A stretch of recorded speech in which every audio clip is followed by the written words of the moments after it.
बर्तमान रिलीज हैला परे गोटे टेंशन जे लोक माने केते देखिबे। फाइनली मूवी रिलीज होईची केते डेट घुंचीची माने बहुत कष्ट रे कहिया को गले फिल्म से रिलीज होईची आपन को केते रिलैक्स लागुची ना मन रे टेंशन रहउची कि दर्शकों को मन को छुई परिबो कि नहीं। वर्ष जाक रे जति टेंशन नथिला गोटे टेंशन थिला जो सेंसर बोर्ड हमरो बॉम्बे चल जाइथिला। बर्तमान रिलीज हैला परे गोटे टेंशन जे लोक माने केते देखिबे।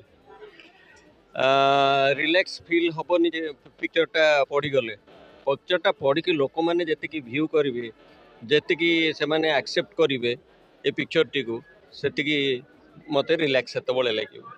तेणु करी मेन पिक्चरटा जोथि पे ही से लोक जदि आसिक देखिपारे तांकर भ्यू दे पारे ना भल हो से आम बड़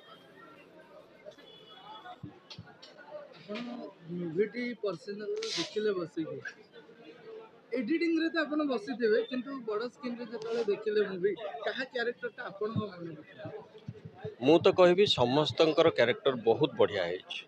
कहीं ना मु शूटिंग सेट रे भी बसती मूलठू शेष जाए मु शूटिंग सेट रे बसती आ मु जानिचे जे कहार कैरेक्टर कौन तो मु कहबी ए पिला माने जेतिकी कैरेक्टर वाइज करिसेंती बहुत बढ़िया करछंती। किए थिएटर आर्टिस्ट किए एमती भी आमर हिरोइन जे कहले भी केबे भी एक्टिंग कर नथिले केवल म्यूजिक वीडियो करथिले सी भी बहुत बढ़िया काम करछंती। आमर दंडपाट जे हेचंती विवास सी भी बढ़िया काम करछंती। सुशांत भी बढ़िया काम करछंती। उदित भी बढ़िया काम करछंती। आपण भी देखिचंती आपण माने भी निजे जानि परिबे जे किए भलो काम करी नाही। तो जिनसटा है जे से समस्त भाग सामान अच्छी एक्सप्रेशन सामान अच्छी डायलॉगिंग सामान अच्छी आ समस्ते बहुत बढ़िया काम कर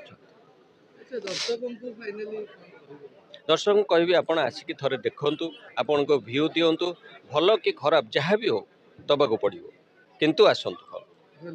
थैंक यू।